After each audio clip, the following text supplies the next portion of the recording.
prontos para o nosso estudo? Então, vamos lá. Hoje nós vamos falar a respeito das divisões ou principais divisões do livro de Josué. Se a gente for olhar os capítulos, né, do livro, muitas vezes cada capítulo ele conta uma parte, até a parte, né, de um todo a respeito da história, de tudo aquilo que aconteceu com o povo de Israel naquele tempo em que Josué foi incumbido de estar dirigindo aquele povo na entrada da Terra Prometida, ok? Então, assim, se olharmos o livro, ele tem várias divisões e vários ensinamentos, várias lições para as nossas vidas. E hoje nós vamos ver essas divisões, essas principais divisões aí e os ensinamentos para nós, ok? Então, assim, mesmo sendo assim o meu propósito, o nosso propósito é mostrar apenas uma visão panorâmica do livro, nós podemos tirar, sim, grandes lições, vendo apenas os aspectos gerais.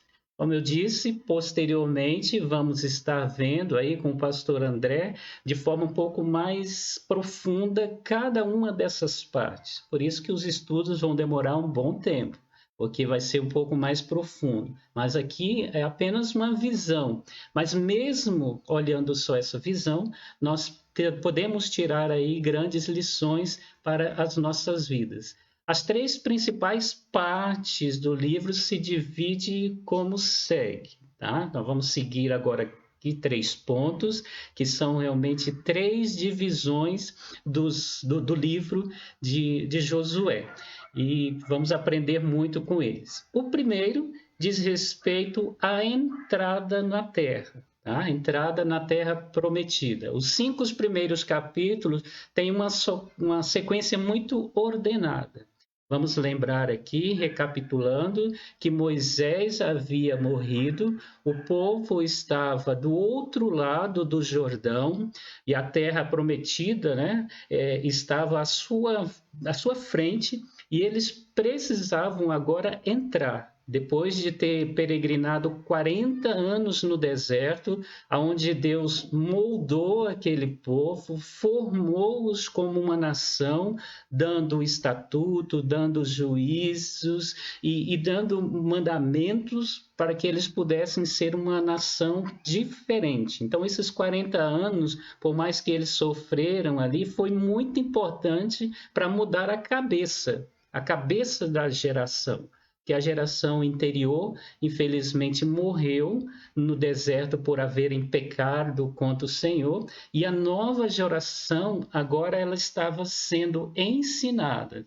Como nós já sabemos, quanto mais velhos somos, mais difícil é mudar a nossa cabeça, mudar o nosso entendimento, as nossas convicções. Então, foram 40 anos com esse povo passando por esse processo. Moisés os conduziu, desde a saída do Egito até a formação desse povo, que agora estava apto para poder entrar na Terra Prometida, possuir e desfrutar dela.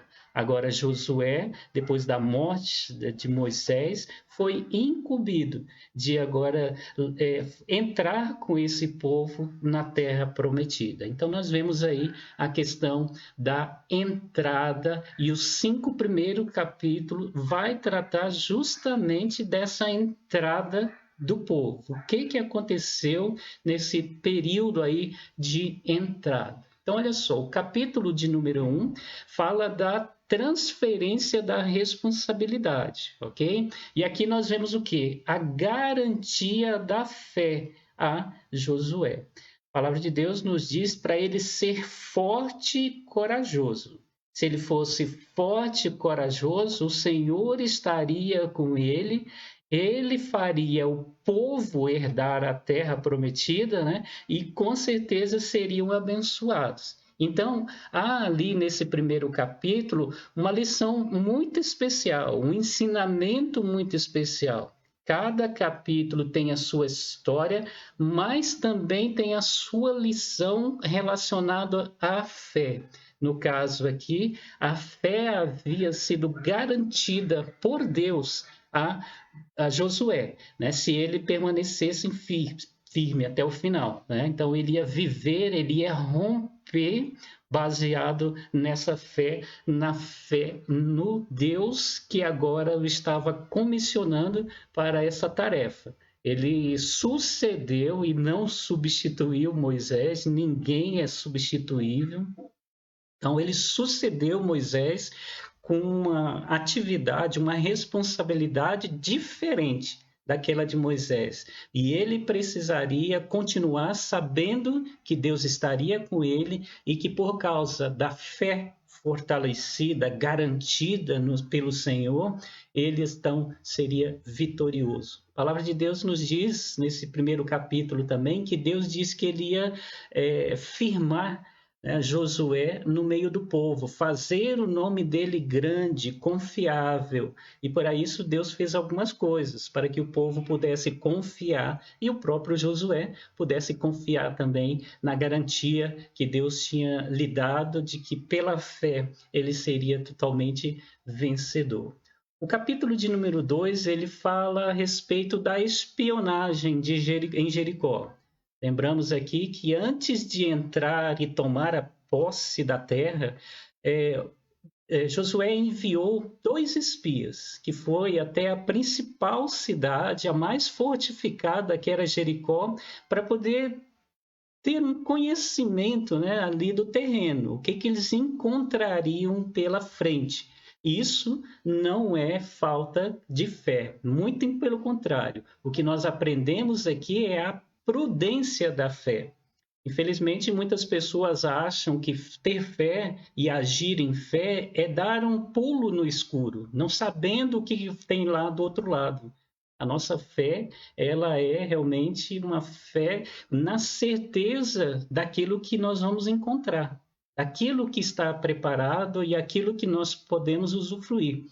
Então, quando foi enviados espias, então foi como um ato de fé, com prudência, é a prudência. Assim como lá atrás Moisés havia mandado os 12 espias, era justamente só para ele dar uma olhada no que diz respeito à geografia da terra, o que eles iam encontrar para mudar, não mudar, né, mas para fazer uma estratégia para que pudesse, então, entrar e tomar posse daquilo que já era deles. Aqui aconteceu a mesma coisa. No caso lá, 10 trouxeram um relatório pessimista, fez com que o povo se alarmasse, né? Enquanto que Josué e Caleb deram um relatório otimista, mesmo dizendo, realmente, lá tem gigantes, lá tem muitas coisas, mas vamos em frente, porque o Senhor disse que nos daria. Aqui era da mesma forma. Ele manda então 2 espias, eles entram, né, em Jericó. Lá, Raabe, a prostituta, acaba recebendo eles na casa, escondendo para que eles não pudessem ser mortos, e por causa disso ela também foi salva, ela e a família dela, né, foi salva ali no dia da batalha, mas houve ali uma atitude de prudência de fé em enviar espias para poder então ver a terra e assim montar as suas estratégias, estar preparado para o que viria adiante. O capítulo de número 2 nos dá esse ensino. E o capítulo número 3 fala a respeito da travessia do Jordão. A história que nós já sabemos é que o Jordão se abriu para que o povo pudesse passar a pé enxuto. Em outras 2 ocasiões, o Jordão também já tinha sido aberto, né? Elias, quando passou, né, para o outro lado, com Eliseu, então estendeu sua capa, o Jordão abriu, os 2 passaram, e aí o próprio Eliseu, quando pegou a capa de Elias, que havia sido levado aos céus, e ele sendo agora designado o novo profeta, ele abriu também para ele voltar para a terra de Israel. Então, aqui aconteceu a abertura quando a Arca da Aliança, por mandato do Senhor, os sacerdotes a levaram até o meio do rio e todo o rio se abriu e eles passaram a pé enxuto. Qual que é o ensinamento aqui? O Jordão, infelizmente, tem a questão, né, da crise da fé. Para nós, vamos dizer, nossa, crise. Não, na verdade, é aquela questão da pessoa chegar até o Jordão e parar e pensar: e agora? Eu atravesso ou não atravesso? É como se fosse uma questão de crise. A pessoa entra na crise: atravessar ou não atravessar? É claro que se atravessasse, do outro lado haveria, né, a garantia da entrada, a pessoa entrar literalmente na terra que havia sido prometido. Se você não passasse, não entrasse, né, ali no Jordão e chegasse ao outro lado, infelizmente você não teria posse da terra. Isso a gente vê muito também no que diz respeito à vida espiritual. Sabemos que o limite, né, o lugar que nós chegamos para sair da velha vida e entrar na velha vida é Jesus, é fazer um compromisso com Ele, né, para que nós possamos, então, estar no novo caminho, no novo lugar. E se a pessoa ela chegar até Jesus e ficar duvidosa, né, entrar nessa crise de fé e não vencer essa crise, ela não tem a garantia da vida eterna. Da mesma forma, o povo de Israel aqui, eles, quando chegaram no Jordão e diante da travessia, eles tinham que resolver a crise de fé. Ter fé e atravessar. Seria difícil? Seria, mas era garantido. Deus daria a eles a herança. Ele nunca disse que seria fácil, mas ele garante que se nós rompermos, né, em fé ali, vencer essa crise de fé, nós seremos vencedores e ele nos dará aquilo que nós precisamos para a nossa vida. O capítulo de número 4 fala a respeito da edificação do memorial. O que aconteceu? Quando o povo atravessou o Jordão, eles tiraram do meio do Jordão por ordem do Senhor, antes deles realmente saírem, né, levantarem um acampamento, Josué os instruiu e disse que cada um dos príncipes das tribos, as 12 tribos, deveria pegar uma pedra do meio do Jordão e levar até o outro lado. E lá eles edificariam um memorial. Então, quando eles passaram, cada príncipe que fora escolhido levou uma pedra. E aí eles fizeram ali um memorial ali do outro lado. E esse memorial foi muito importante, porque os filhos posteriormente de Israel, eles iriam olhar para ele e ver, mas o que significa isso? Então, significa que o Senhor fez com que o povo dele passasse a pé a seco pelo Jordão para poder, então, tomar posse, entrar e tomar posse da terra, a terra prometida. E foi o que aconteceu. Eles tiraram. E que lição é que traz? O testemunho da fé. O nosso testemunho, né, da nossa fé em Cristo é o batismo, é a gente passando, né, pelas águas ali, na questão do batismo ali, que faz com que esse seja o nosso testemunho de fé diante de Deus. É por isso que participam da ceia do Senhor aqueles que fizeram a sua pública profissão de fé e o batismo, porque ali é um testemunho de fé. Testemunho daquilo que a pessoa é. Uma nova pessoa que é, como é que se diz assim, da questão de purificada e que também tem um relacionamento de comprometimento com o Senhor e com o seu corpo. Então, aí sim, aquilo é um testemunho, né, de fé ali, aquilo que é edificado na nossa vida de forma externa pelo batismo, mas também internamente fica como um testemunho de fé. E isso foi o que aconteceu com o povo. edificação de pedras que eles fizeram ali era um testemunho que eles passaram, ou seja, eles agiram pela fé, desde a saída do Egito até a entrada da terra prometida. Foi prometida a Abraão, a Isaac, a Jacó. Moisés o conduziu e eles vieram e eles chegaram. Testemunho da fé e tudo aquilo que Deus fez para que eles chegassem até ali, ok?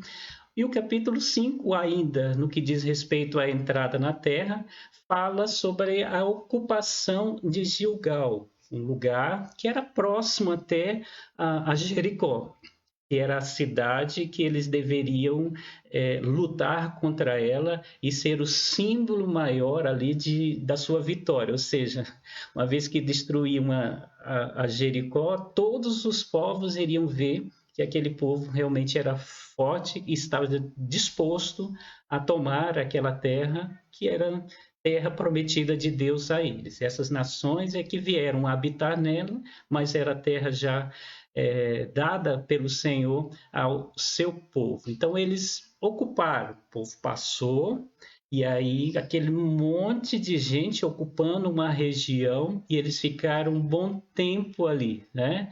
Ou seja, era a marca da fé deles. A marca da fé é conquistar um lugar, é estar ali, né, acampados dentro daquilo que era o prometido para eles, a terra deles. Então, eles tomaram conta e ali todos os povos começaram a temê-los, porque com certeza iria ficar as famílias por ali enquanto os homens saíam à guerra. Era o lugar ali que eles estavam estabelecendo, estavam marcando o lugar dele, dizendo, é daqui para frente, é daqui para possuir toda a terra.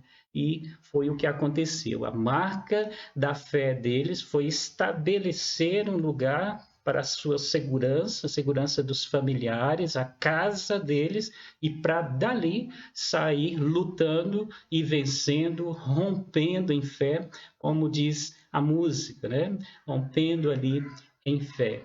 Então, essa primeira parte do livro, ela nos conta a respeito dessa questão. Os primeiros 5 capítulos vai narrar a questão da entrada do povo na Terra Prometida. Tá? E essas são as lições que elas nos trazem no que diz respeito à fé. Cada coisa que aconteceu tem uma lição para a fé daquele povo e, é claro, para nós também. Okay? A segunda questão que o livro mostra é a conquista da terra. Eles não só entraram e ficaram de passagem, eles conquistaram a terra.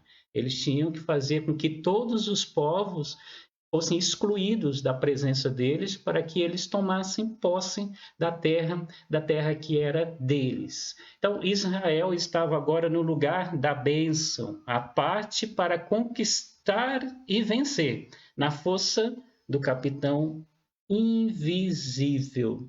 Então, mesmo que Josué estava liderando aquele povo, ele não era o capitão das batalhas. As batalhas eram do Senhor. E eles precisavam, então, depender e confiar no Senhor. E é claro que os povos, as nações ao redor, vendo esse povo ser bem-sucedidos, eles iriam tremer e temer muito, porque eles sabiam que eles estavam lutando em o nome do Senhor. O capitão deles, que era invisível. Eles não conseguiam ver, mas eles o tinham ali presente com os olhos da fé. Claro que via a presença do Senhor ali nas suas vidas. A Arca da Aliança representava também a presença do Senhor e ela estava presente quando o povo iria subir as batalhas dele ali, sendo comandado então por esse capitão invisível. E aí nós vemos a questão dos capítulos. Tá? A partir do capítulo 6 agora, nós vamos dar uma caminhada até o capítulo 12, ele vai nos mostrar algumas coisas relacionadas a essa conquista. A primeira dela é a queda de Jericó. Vimos ali que era a cidade fortificada, era o primeiro desafio e o maior deles. E é muito interessante a gente ler a história, porque o povo foi orientado a rodear a cidade durante 7 dias, né? Cada dia, nos primeiros 6 meses, ele silenciosamente dava uma volta ao redor da cidade e retornava para o lugar onde eles estavam acampados. Apenas no último dia, no 7º dia, eles deram 7 voltas. E a palavra de Deus diz: olha, depois vocês gritam, grita todo mundo. E aí, quando eles gritaram, os muros, né, vieram abaixo e cada um entrou de frente de si. Onde estava parado, eles entraram naquela direção e cada um ali feriu e matou cada um dos ocupantes, né, da cidade, e eles estavam lá dentro trancados com medo do povo. Claro que, como já vimos antes, Raabe e a família dela foram salvos, mas Josué liderou o povo, né, nessa grande batalha ali. E qual que é a lição de fé que nós encontramos nessa batalha? O triunfo da fé.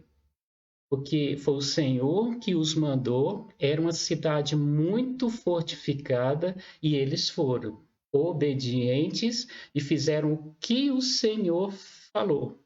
Os sacerdotes tocando a trombeta, a arca da aliança à frente e o povo todo atrás. E depois apenas gritar e ver o que o Senhor ia fazer, né? Então, o triunfo da fé. E essa fé é uma fé compartilhada, porque Deus fez a parte dele e o povo a dele também. Às vezes as pessoas querem vencer pela fé, mas só dependendo da ação de Deus. A fé, né, quando nós vencemos pela fé, é confiar no Senhor, depender dele, sim, mas fazer a nossa parte no meio da luta. Não basta apenas ficar orando, orando, orando e não fazer nada.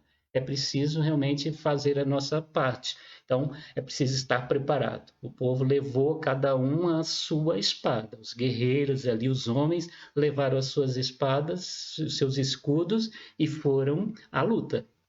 Tá? Então, o triunfo da fé, ela vem quando a gente faz, né, ali na parceria com o próprio Deus, agindo em nosso favor. O capítulo de número 7 fala a respeito do pecado de Acã. É outro texto que eu acho muito interessante também no livro de Josué, porque depois deles vencerem essa grande cidade que era fortificada, eles tinham uma próxima batalha, uma cidade que era muito pequena. Eram poucas pessoas que ali estavam. E eles ficaram tão orgulhosos, né, diante daquela vitória, que eles falaram, o povo mesmo falou, não vamos subir todo mundo, não. Vamos subir uns 2, 3 mil homens ali, a gente vai ferir eles, com certeza, e a gente vai vencer. E aí o que aconteceu? Eles, infelizmente, não venceram. E não venceram por quê? Porque não consultaram o Senhor. Das outras vezes, eles consultaram o Senhor e foram vitoriosos. Toda vez que Israel deixou de consultar o Senhor no que diz respeito a batalhas, eles perderam. E isso a gente vê lá na frente no livro de Crônicas, de Reis, a respeito dessa questão. E aqui aconteceu isso. E por que eles não venceram? Porque havia pecado no meio deles. E é claro que foi depois que eles chegaram, foi aquele choro, aquela questão, mas por que o Senhor não está mais conosco? E Josué foi e consultou o Senhor, e o Senhor lhe disse: olha, há pecado no meio de vocês, tem coisas condenadas no meio de vocês. Vocês não vão poder vencer enquanto não livrar essas coisas condenadas do meio de vós. Então, foi a questão, né, de escolher pela sorte. Havia o Tumim, né, e o Urim, era uma forma que os sacerdotes faziam ali para poder descobrir, né, ser lançado à sorte, conforme o Senhor os tinha ordenado. Não é como as pessoas fazem hoje, mas como o Senhor tinha ordenado, era um instrumento para Deus revelar para eles o que estava errado e aonde estava errado. E, é claro, a punição para a pessoa era certa quando era encontrada com o erro. Aconteceu no tempo de Moisés, muitas famílias, né, foram mortas dessa forma porque tinham pecado e Deus mostrou quem era. Agora Acã. E a palavra diz que ele escondeu lá debaixo na tenda dele, ele fez um buraco, escondeu, desculpa, algo que ele tinha pego de lá dos despojos de Jericó. Deus tinha falado, ó, é para destruir todas as coisas, tá? Destrua tudo lá. O que lhe aconteceu? Ele viu uma veste muito chique, né? Cheia de pedras preciosas, tá? Uma capa, algo assim. Ele pegou e escondeu debaixo da tenda dele. E aí, por causa disso, o povo de Israel pecou. E então foi preciso que ele tivesse sendo punido, né? Ele e a família dele. O que nós aprendemos? Que o pecado corta a comunhão e incapacita a fé. Tá? Uma vez que havia pecado no meio do povo, Deus não estava no meio deles, não subiu com eles. Tanto é que o mesmo Josué não deixou a arca ir junto. E eles foram só e saíram derrotados. E havia pecado. Josué não consultara o Senhor no que diz respeito a essa batalha. Tá? E aí depois dessa questão toda, aí sim, consultou o Senhor apontou que havia erro e falou: vocês não vão vencer enquanto tiver essa coisa condenada no meio de vocês. Ou seja, Deus estava dizendo: eu não estarei com vocês. A comunhão nossa está prejudicada aqui. Então você não vai vencer. Você pode tentar fazer o que quiser. Se não eliminar no meio de vocês esse pecado, você não vai ser vitorioso. Tá? Isso acontece na nossa vida. E incapacita também a nossa fé. Tá? Nós não agradamos a Deus, nós não sentimos ali, né, a presença, a companhia de Deus e a força para poder lutar e vencer. Então, a fé deles foram incapacitadas para poder ser vencedores diante daquilo que eles estavam fazendo. Então, é um capítulo que tem muito a ensinar também e ela mostra esse ensinamento, né, essa lição com relação à fé. O que corta a nossa fé com Deus? É o pecado no meio de nós, é o pecado cultivado, não confessado.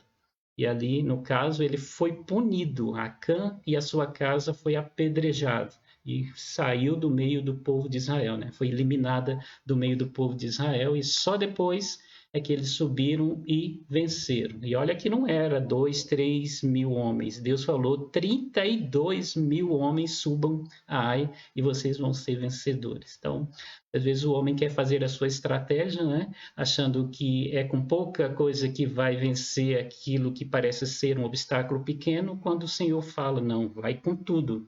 E aí, todo preparado para você vencer. E isso para mostrar que era Deus que era o capitão e as vitórias estavam sendo por causa dele. E aí vem a questão do saque da pequena cidade de Ai. Né? Como vimos, Acã pecou e eles foram expulsos de lá da presença deles, muitos feriram, muitos morreram, saíram derrotados, agora eles precisavam voltar. E o que nós aprendemos ali? A fé restaurada. A partir do momento em que a confissão, ao deixar, excluir, né, eliminar do meio do povo o pecado, então o povo todo ele se torna um povo vencedor, porque a fé, a comunhão é restaurada. A gente vê isso muito na questão de igreja, né? Quando a igreja não vai bem, só dá tudo errado, tem problemas e tal, a gente pode parar e pensar: há coisas condenadas no meio de nós. Nós não vamos conseguir prosperar, vencer, se não eliminar do nosso meio a coisa condenada. E onde ela pode estar? Qualquer um. Um líder, um membro da igreja, né, qualquer oficial, qualquer um. Talvez, né, esteja com pecado ali não confessado e aquele pecado precisa ser eliminado para que a igreja possa crescer, né, para que ela possa lutar e vencer. Da mesma forma, a questão do povo aqui de Israel. Eles não poderiam vencer se não eliminasse do meio deles a coisa condenada. A restauração da fé era necessária para eles serem vitoriosos. Aí eles foram, saquearam a cidade, né, foram vencedores e trouxeram ali para o meio deles os despojos, né? Tudo aquilo que era a riqueza daquele povo, tanto nas questões de materiais, né? Como questão de animais também eram as riquezas que eram levadas para o meio do povo. E aí no capítulo 9 é a aliança em Gibeon. Isso aqui também é complicado, porque quem são esses gibeonitas? Era um povo que vivia, né, ali onde era a terra de Canaã, fazia parte de um dos povos de Canaã, e eles fizeram o quê? Depois deles verem essas batalhas, eles vieram, se disfarçaram de pessoas muito pobres, alguns representantes que foram, né? Trouxeram comida quase que podre, né, bolorenta ali. As vestes deles, eles vestiram as mais estragadas, remendadas, assim como as sandálias deles. O lugar de colocar a água, eles pegaram aqueles mais antigos e mentiram para Josué e para a liderança de Israel, dizendo: a gente vem de muito longe, a gente está com fome, né? A gente ouviu sobre vocês e viemos aqui para pedir paz, porque não somos ameaças. E aí o povo, sem consultar o Senhor, prometeram, juraram para eles que eles poderiam ficar tranquilos, que não seriam atacados, não seriam exterminados. Só que 3 dias depois veio ao conhecimento de Josué e do povo, né, os príncipes ali, de que era mentira, que eles moravam ali perto. E aí eles não podiam voltar atrás. E eles foram lá nessa cidade, descobriram, né, algumas cidades onde eles moravam ali, e eles falaram: nós não podemos destruir. Nós juramos que eles poderiam ficar no nosso meio. E aí, meus queridos, esse povo deu um trabalho muito grande para o povo de Israel, o que logo em seguida nós vamos ver, né? Mas Israel teve que fazer um monte de coisa em favor desse povo, que se tornou um peso para eles até certa forma, e também influência negativa religiosa. Então, deixar no meio deles coisas que não deveriam, né? Uma aliança inconsequente. O que nós aprendemos no que diz respeito à fé, né? Que é a fé ameaçada. É para eliminar todos, não é para deixar nada. Mas ali eles deixaram alguém que se tornou um laço de pecado para eles. Lá na frente, na história de Israel, a gente vê que o povo de Israel foi influenciado pelos deuses desses povos que ficaram no meio deles. E aí veio a questão da punição de Deus para a vida deles, né? E eles tiveram que deixar assim, a sua cultura, né? E passar a adorar os deuses deles ou fazer uma mistura ali. Então, a fé se tornou ameaçada. E é por isso que a gente tem que ter muito cuidado com quem nós fazemos alianças. Eu sempre falei, né, e falo que a gente tem que ter um cuidado muito grande com essas questões do gospel.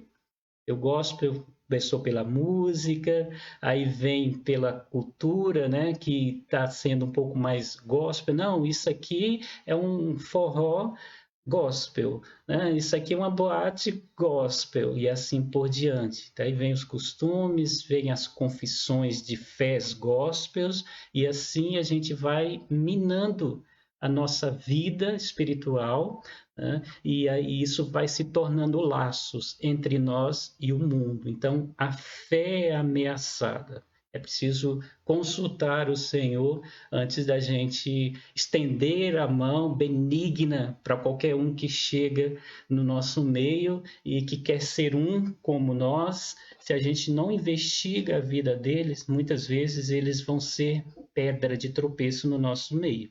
Tá? Então, infelizmente, nós temos várias igrejas. Tem várias igrejas, tem o lado positivo, mas tem o lado negativo. E quando eu digo igreja, são denominações, cada dia cresce. E muitas delas, muitas vezes, vêm para o nosso meio. E a gente tem que ter uma cautela muito grande, que ao invés de ser bênção no nosso meio, ela vai ser realmente uma ameaça, uma pedra de tropeço. Tá? Então, isso é um cuidado que a gente tem que ter na igreja, mas na sua vida também ter muito cuidado com aquilo que você lê, com as novelas, os filmes, né, religiosos que você assiste, cuidado, porque isso pode ser uma ameaça à sua fé. Cuidado também com os grandes pregadores que você vê de mídia aí, pode ser uma ameaça à sua fé.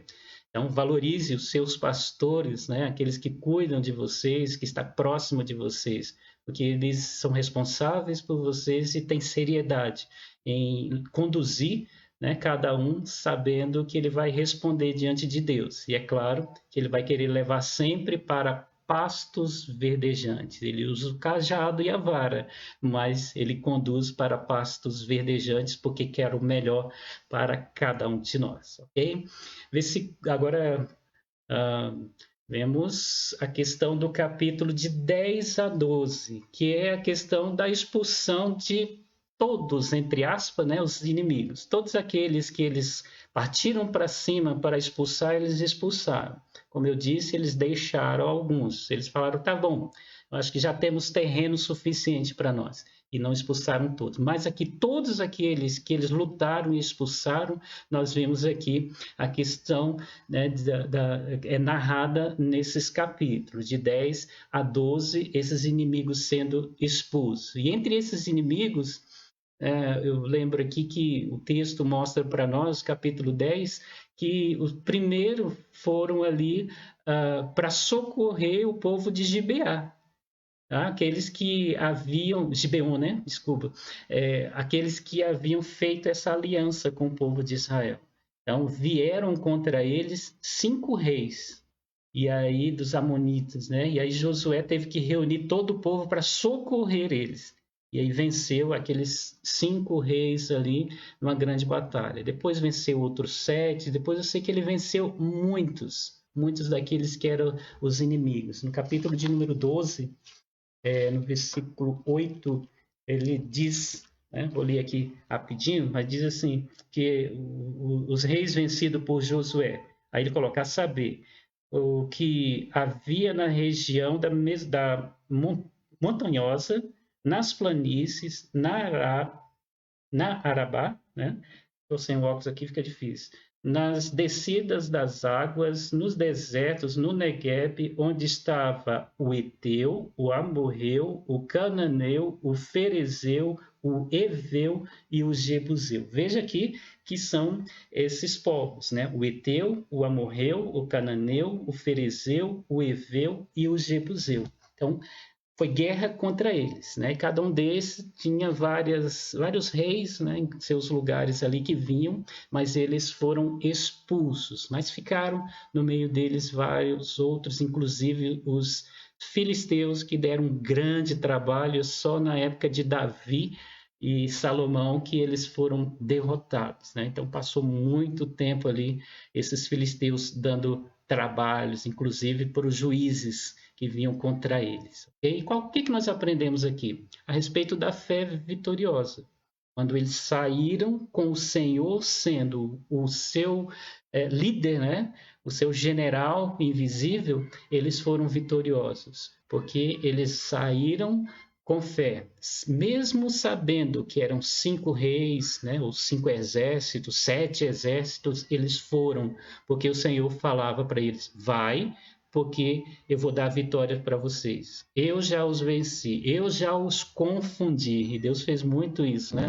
Confusão entre eles mesmo lá, inclusive até desses de Gibeon mesmo, o povo de Israel não precisou nem puxar da espada, porque o Senhor fez algo tão tremendo entre eles lá que eles se mataram. Então, o povo de Israel chegou só para levar os despojos dele ali, muita coisa dos 5 exércitos, né? Então, é uma fé vitoriosa. Quando eles expulsaram todos, a fé deles foi uma fé muito vitoriosa. E é isso que acontece conosco quando nós lutamos e expulsamos da nossa presença aqueles que são ameaças. tá? Aquele que vem contra nós e tenta nos destruir. Mas quando nós vamos rompendo em fé com o Senhor, nós nos tornamos vitoriosos, a nossa fé se torna uma fé vitoriosa. E a última divisão, né, daí principal do livro aí é a ocupação da terra, tá? Como é uma coisa bem histórica, né? Então, primeiro foi um tempo de entrada, um tempo de expulsar, né, os povos, e depois o tempo de ocupar e viver nessa terra. O que sucede, né, nos capítulos a seguir é uma tarefa nada fácil, a divisão das terras. Olha, era muita gente mesmo. Eram 13, né, aliás, 12 tribos, era porque teve duas que ficaram do outro lado, então seria 14 divisões ali, né? Então, aliás, duas ficaram do outro lado e a metade de outra ficaram, né? Então, como se fosse 13 divisões mesmo, né? Porque teve meia tribo que ficaram do lado de lá e uma que quis também permanecer do outro lado, tá? Então, vamos lá. Não foi fácil fazer essa divisão. Cada um, com certeza, queria reivindicar uma terra maior. E, de fato, foi feita justiça, tá? Porque Deus fez com que fosse dividido de acordo com a quantidade, né? O tamanho daquela nação, daquela tribo que se tornou ali grande, né? Durante toda a caminhada, e ali eles precisavam de um local apropriado para as suas famílias, tá? Muitos dos filhos de Jacó, uns tiveram mais filhos, outros tiveram menos filhos, e cada um, né, ia ali tendo um número específico ali de pessoas que faziam parte ali das suas tribos, né?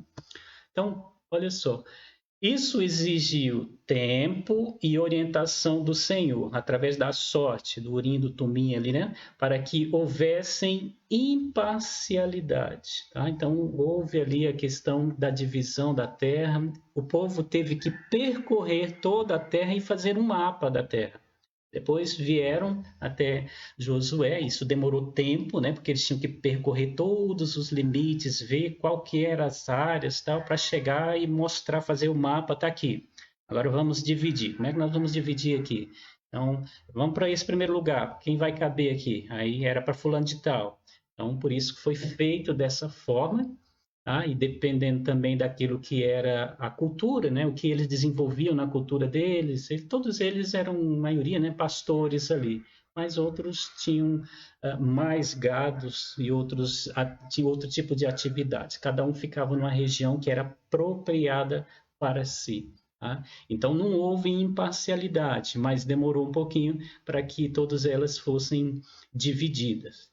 Tá? E as divisões dos capítulos dão lições importantes, mais uma vez, como a gente vai ver aqui, tá? Os capítulos, a partir do capítulo 13 até o capítulo 24, que é o final do livro.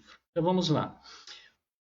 Os capítulos de 1 a 19, que é quase todo nesse período aí, então a gente vê a divisão de Canaã. Olha como demorou. Né? Mesmo porque aqui no registro aqui ele mostra qual seria a parte de cada um e os nomes dos cabeças, né, das tribos ali, as cidades, a região, né, as cidades e onde cada um ia morar. Então tem uns que são famílias enormes, então foram registradas ali os cabeças da família, aí deu para ocupar aí esses capítulos todos, tá? Então, a divisão de Canaã. O que isso tem a ver com fé?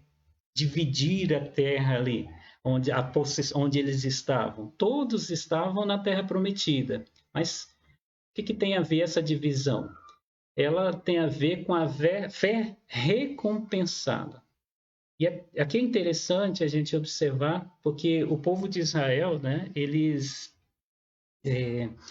vieram como todos homens de guerra, mesmo os que ficaram do outro lado do Jordão, para lutar junto com os que atravessaram. porque os da além do Jordão falaram, não, essa terra aqui nós queremos. Eles venceram, as pessoas de lá, nós queremos aqui, nós temos muito gado, aqui a gente divide, fica uma porção maior, tal. Então tá bom, mas vocês vão atravessar e ajudar os seus irmãos.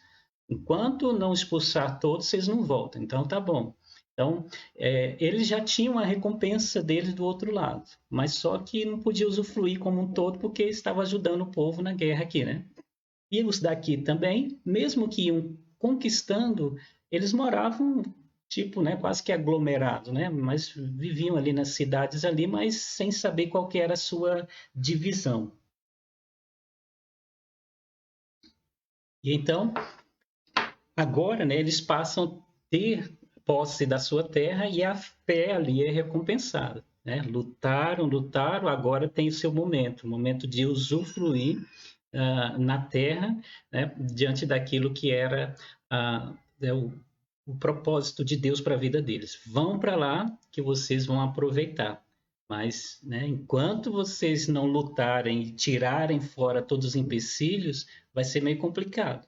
Mas vão em fé, vão confiantes, porque vocês vão receber a recompensa de forma definitiva para vocês desfrutarem, ok? Então, dos capítulos 13 ao 19, quando fala ali, né, mostra ali a divisão das 13 tribos, 10 do lado de cá e 2,5 do lado de lá.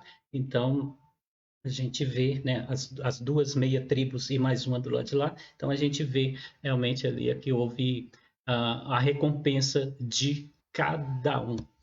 Versículo de número 20, a gente vê a questão das cidades de refúgio. Já falamos no estudo anterior, né, a respeito da importância dessas cidades. Essas cidades era muito importante porque quando uma pessoa ela cometia uma falta ali contra, né, alguém que ele não tinha intenção, é como nós vemos hoje, né? A questão do doloso e do culposo. O doloso é quando há intenção de matar, o culposo é quando a pessoa não teve intenção. Então, essas cidades era para acolher as pessoas que tinham cometido matado alguém ou alguma coisa sem querer, foi por um acidente, foi culposo. Então, eles iam para lá para que as pessoas não fizessem vingança contra eles, porque por mais que o povo tivesse a lei do Senhor ali, não matarás, mas ainda tinha muito a lei antiga deles lá, do olho por olho, dente por dente, né? Então era complicado. Então, eles tinham que ir para essa cidade de refúgio e ficar ali até o sacerdote daquele turno falecer. Depois que ele falecesse, a pessoa estava liberada, podia voltar para a casa dela, ninguém colocaria a mão nela, né? Por quê? Ela cometeu uma falha, mas essa falha não foi por querer, trouxe prejuízo, mas não foi por querer.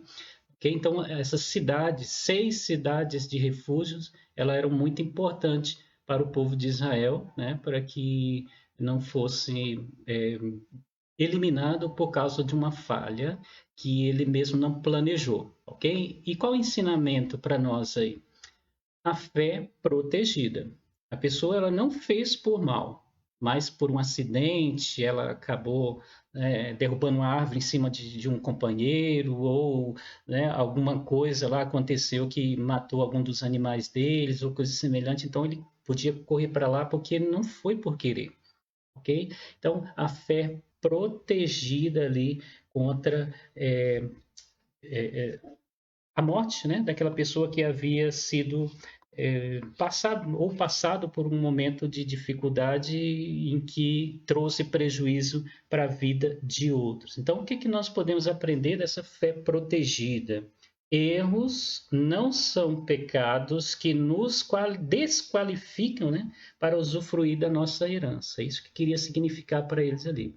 A pessoa errou, até matou alguém, mas não foi por querer, foi um deslize dela, né? Alguma coisa aconteceu. Então, esse erro não desqualifica a pessoa de usufruir da herança dela. Ela não precisa morrer por causa disso.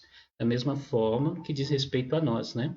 Pecados que nós cometemos hoje, eles precisam ser confessados, porque não é o pecado hoje, né, que vai nos tirar da presença de Deus, né? O pecado é aquele que nós cometemos e nos arrependemos, tá? Então, não é ele que vai tirar nós da nossa comunhão com o Senhor.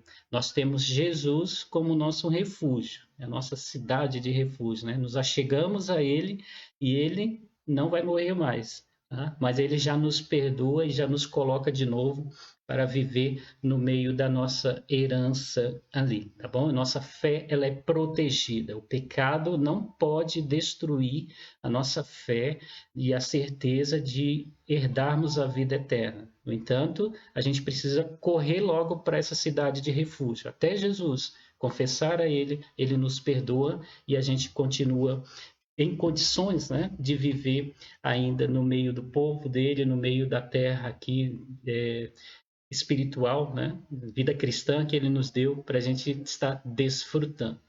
Aí vem o capítulo de número 21, a porção dos levitas. Quem eram os levitas? Eram aqueles que eram incumbidos, né, das coisas do tabernáculo, do ensino, né, e da palavra. Eles não tinham possessão. Tanto é que nem José e nem Judá, dos filhos de Jacó, receberam herança pelo nome deles. Tá? Judá se tornou, né, aliás, Levi, né? Levi, a linhagem deles não teve herança, mas eles eram responsáveis pelas coisas do templo. Tanto é que Moisés, Arão, era dessa tribo de Levi, e eles que eram responsáveis. E de José, os dois filhos deles é que tomou o lugar dele e o lugar também de Levi. Tá? E agora, onde que eles iam ficar? Eles teriam que morar em cidades doadas pelos seus irmãos. Cada tribo doava algumas cidades para os levitas, para eles habitarem. A cidade e ao redor delas também, para que eles pudessem criar o seu rebanho, né, e as coisas que eles cultivavam. Então, eles não tinham uma posse regional em que todos moravam, eles estavam espalhados no meio do povo de Israel. E isso até era estratégico, porque eles eram as pessoas que ensinavam. Eram as pessoas que estavam ali para cuidar da questão espiritual, né? Interceder pelo povo. Tinha Jerusalém posteriormente, e teve também a questão da Arca da Aliança? Teve, mas o trabalho deles era um contínuo. E onde eles estavam, eles eram os abençoadores espirituais, eram aqueles que intercediam e ensinavam pelo povo. Então, o que cabia a eles? O que o próprio povo mesmo desse a eles, né? Então, tanto é que lá quando eles estavam no meio do deserto, estavam em peregrinação, todas as ofertas que eles ofertavam ao Senhor, parte delas era para o sustento do povo levita. Tá? Deus falava assim, ó, quando trouxer, você tira essa parte para mim, essa outra você leva para sua casa. Carne ou, né, os cereais, seja lá o que trouxerem aqui, uma parte é para mim, a outra é para eles. E hoje por isso que a gente vê assim, quem sustenta os ministros, né, aqueles que são responsáveis pelo rebanho de Deus, são os próprios crentes. Tá? Então os crentes trabalham fora, através do dízimo dele, que traz para o Senhor. Uma parte é para o sustento desses e a outra parte é para a manutenção. Então, era isso que acontecia lá no meio do povo. Tá? Então, onde que era a casa, a moradia e o sustento deles? Era no meio dos seus irmãos. Então, os irmãos deles sustentavam eles. Eles não tinham porção, eles não têm porção ali na Terra Prometida. A porção deles é o Senhor. E, é claro, né, eles moravam no meio do povo, dos seus irmãos ali. Então, a porção dos levitas. A gente aprende a fé preservada. Enquanto aqueles levitas estivessem ali, eles estariam intercedendo e ensinando o povo. Então, é uma forma do povo não se debandar. O que aconteceu com eles quando houve a divisão dos reinos? os levitas todinhos que estavam no lado, né, das outras 10 tribos, eles desceram para Jerusalém, vieram morar ali no meio de Jerusalém, tiveram que arrumar um lugar para eles. Por quê? Porque eles foram rejeitados pelo rei Jeroboão, que assumira eles, né? E ele fez sacerdote para ele mesmo, eles não quiseram. E o que esse povo fez? Se afastou da presença do Senhor. Então, os ensinamentos que eles recebiam não eram desses levitas e eram ensinamentos dos sacerdotes, dos deuses de lá. Então, eles foram afastando, não conhecendo mais a palavra do Senhor, esquecendo da palavra do Senhor. Enquanto que o povo de Judá, eles tiveram no meio deles os levitas, né, que eram os sacerdotes, os escribas que ensinavam, então eles continuaram firmes, porque os levitas estavam ali para interceder por eles e também para ensiná-los. Então, a fé deles foram preservadas. Tanto é que Israel, né, a parte de cima, os 10 tribos que foram com Jeroboão, elas foram eliminadas da terra. E a parte de Judá, né, Judá e Benjamim e Simeão, então esses se tornaram ali em 2 tribos apenas, então eles foram preservados, foram para o cativeiro, mas retornaram. E hoje, se nós temos a nação de Israel, é graças a eles, né, que perseveraram diante do Senhor. O Senhor não deixou que toda a herança deles fosse tomada e extinguida, tá? Ok? E Jesus veio por meio desse povo, cuja fé foi preservada, tá? Os remanescentes fiéis. E aí temos o capítulo 22, que é o altar do testemunho. Deu uma confusão no começo, porque aqueles que eram da além do Jordão, depois que houve toda a divisão da terra, cidades, tudo certinho, Josué chegou para eles e falou: olha, parabéns, vocês foram fiéis àquilo que vocês prometeram a Moisés, né, de que queriam ficar lá, mas que viria e lutaria com seus irmãos até que eles estivessem já ocupando os lugares deles em paz. E vocês permaneceram. Parabéns. Pode ir embora, pode voltar para a posse de vocês e desfrutar da posse de vocês. E quando eles saíram, eles chegaram no perto do Jordão e edificaram um altar. E aí os príncipes ficaram sabendo, os sacerdotes ficaram sabendo e foram para lá para matá-los, para guerrear contra os irmãos dele do outro lado. E quando eles chegaram, ele falou: opa, peraí, o que foi? Vai nos matar? Não, vocês estão fazendo um altar, já vão querer adorar outros deuses, já vão querer estar assim, indo, né, contra aquilo que é a proposta de Deus, depois de Deus ter feito tudo isso. E eles falaram: não, não é isso que está acontecendo.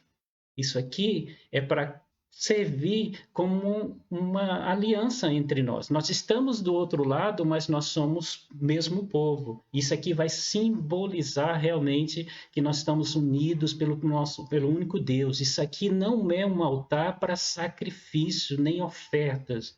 Não é, é só um símbolo, é um altar simbólico, não pode fazer nenhum tipo de sacrifício aqui em cima. Isso aqui é para que os nossos filhos e os vossos filhos não esqueçam que nós somos um povo só, nós temos uma aliança. O Senhor nos abençoou e por mais que nós estejamos divididos aqui, né, por um rio, mas nós somos o mesmo povo. O que nós podemos aprender da fé?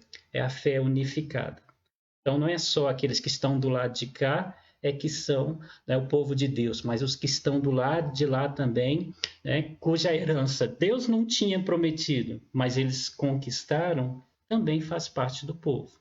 Né? Aquelas terras lá posteriormente, elas não permaneceram com o povo de Israel, como nós já vimos, apenas um pedacinho ali em Jerusalém, ao redor de Jerusalém, depois de muitos anos, é que permaneceram para o povo de Israel. Então, até a posse deles do lado de cá foi diminuída por causa do pecado deles, né? Mas isso é outra história. Mas naquele momento, a fé deles estava unificada, eles tinham a mesma fé. Tanto é que do outro lado foram feitas também cidades de refúgios. 3 cidades de refúgio foram para o outro lado. Tá? E sacerdotes, obviamente, levitas, foram morar para lá para que eles fossem instruídos. Tá? Eles faziam parte do mesmo povo e o símbolo estava ali naquele altar do testemunho. E aí, finalizando, né, os versículos 23 e 24, a gente vê a questão da despedida de Josué. Josué, quando o povo de Israel saiu do Egito, né, ele era um daqueles que, de 40 anos para baixo, ele, né, tinha sido ali do povo, né, que saiu. Aliás, de 20 anos, né, para cima, ele tinha sido dos povos e um dos príncipes que subiram, né, para olhar a terra, né, como nós vimos agora há pouco, né, espiar a terra. Ele voltou, ele e Caleb foram os que voltaram com o testemunho positivo, e aí a ele fora prometido que tanto ele como Caleb iria entrar nessa terra. E depois ele passou a ser um dos servos, né, ali de Moisés, andava muito com ele, e foi dado a ele a responsabilidade de conduzir esse povo para a entrada na terra prometida. E ele, como Caleb, chegaram na entrada da terra prometida com 80 anos. Então, Josué foi líder com 80 anos. E ele morreu com 110 anos. Então, ele pôde aproveitar ali uns 30 anos ali na liderança e agora já estava velho e foi se despedir do povo. Então, estava todo mundo vivendo em paz. Todos vivendo em paz depois de tanta guerra, de tantas lutas para poder tomar posse. E ele, então, ele se despede do povo. Tá? E é muito interessante porque nessa despedida dele, nós também temos lições, né, para as nossas vidas aí. Tá? O que nós podemos aprender com relação à fé nessa despedida de Josué? É a fé contínua. Por que fé contínua? Porque, assim, sempre foi assim, né? Quando a gente tem um líder e a gente o vê como líder, a gente sempre segue os mesmos caminhos com eles, né? E é fiel àquilo que ele está falando. Mas depois que morre, pronto, você já se vira, cada um quer andar pelo seu caminho. E quando chegou os juízes, bem posteriormente, a palavra de Deus diz que cada um fazia o que bem entendia. Então, cada um fazia de um jeito. Mas Moisés teve ali o seu sucessor Josué, e Josué seguiu no mesmo padrão de fé de Moisés, e agora ele ia descansar. O povo já estava descansado, ele ia falecer. E ele então faz ali uma chamada ao povo. No finalzinho, no capítulo 24, ele chama: olha, todo mundo aqui, vocês, eu já estou velho, está chegando os meus dias, e nós já estamos descansando, e nós tomamos uma decisão. Nós vamos continuar a nossa fé no Senhor. E vocês escolham hoje, porque já havia no meio deles coisas que não agradavam a Deus. Se vocês vão servir ao Senhor ou vão servir os deuses que estão diante de vós. E aí no versículo 15 do capítulo 24, que nós todos conhecemos, né, ele diz: eu e minha casa serviremos ao Senhor. E vocês? E aí é claro que o povo todo fez um compromisso ali também, longe de nós servir esses deuses aqui. Nós também serviremos ao Senhor. Então, a fé continuada, através de um momento de reafirmação da mesma. E eu acho muito interessante porque quando nós participamos da ceia do Senhor, nós estamos renovando, né, a nossa fé ali. Nossa fé, ela vai ser continuada a partir do momento em que nós participamos, né, daquele momento com um testemunho de que nós continuamos fiéis e queremos continuar fiéis até que Jesus venha. Então, é só através da comunhão com Ele, com o povo dele, vivendo dentro daquilo que é o ensinamento dele, é que a nossa fé ela vai ser continuada e vai ser uma fé vitoriosa, com certeza. Ok? Então vamos lá, encerrando o nosso estudo, né? Eu espero que você tenha aprendido bastante, mas o que nós podemos falar a respeito, né, nessa conclusão? As comparações entre Canaã, no livro de Josué, e os lugares celestiais em Cristo merecem considerações maiores do que o visto aqui. E é por isso que eu desafio você a ler. Inclusive, tem uma irmã muito querida lá de Campo Grande, ela estava em São José do Rio Preto, né? Quando eu primeiro estudo que eu desafiei, ela entrava em contato: pastor, já estou na metade do livro. E muito bem, continue aí, né? Então, ler o livro, para que você possa aprender mais coisas. Acompanhe os nossos estudos, né, daqui por diante, que será bem mais específico, vai aprofundar um pouquinho mais em algumas lições que são muito importantes, muito contemporâneas para nós. Então, é, o livro ele mostra para nós a respeito dos lugares celestiais que nós estamos em Cristo, a vida do cristão, estar em Cristo, vivendo essa vida cristã, essa novidade de vida. É isso que Deus quer para nós. Nós teremos inimigos, teremos que lutar contra eles, nós teremos momentos, né, em que nós vamos desfrutar das delícias, e eu acho bem interessante, né, até não coloquei ali, mas assim que o povo atravessou o rio Jordão e que chegou na cidade de Gilgal, ali houve a questão da circuncisão, em que eles tiveram que renovar, né, essa aliança diante de Deus, porque desde a época que eles saíram do Egito, durante os 40 anos, não houve circuncisão. Eles tiveram que circuncidar, tirar o opróbrio, as lembranças, aquilo que era próprio do Egito, e ali eles tiveram esse compromisso. E logo em seguida, eles participaram da Páscoa. E essa Páscoa foi muito importante para a vida deles, né? Para eles lembrarem essa saída, mas também agora essa entrada. E o interessante é que, a partir do momento que eles participaram da Páscoa, cessou a questão do maná. O maná não foi mais derramado para eles. O que eles puderam fazer? Experimentar as iguarias da terra que eles estavam. Uma terra que mana leite e mel, cachos de uvas, né, e tantas outras coisas deliciosas, eles experimentaram, porque já estavam plantadas ali. Então, o nosso momento de vida espiritual, né, o nosso compromisso com o Senhor, faz a gente experimentar as delícias espirituais em Cristo Jesus, tá bom? Então, como Canaã mostra para nós esses lugares espirituais, né? Nós vivemos aqui a vida cristã nos lugares espirituais. Claro que a nossa herança definitiva e maior nos aguarda ainda. Aqui faz parte da nossa herança, mas é uma herança passageira do qual nós podemos desfrutar muito. Então, que Deus nos permita desfrutar da nova vida e apropriarmos das nossas possessões, para a alegria dos nossos corações e para a glória do Senhor. Tá? Aqui não é aquela questão das pessoas dizer, eu sou filho do rei, sou dono de tudo. Não é assim. Deus preparou coisas para nós antes da fundação do mundo para que nós andássemos nelas, experimentássemos, desfrutássemos. E se nós, né, vivermos rompendo em fé, nós vamos com certeza desfrutar dessas coisas boas, ok?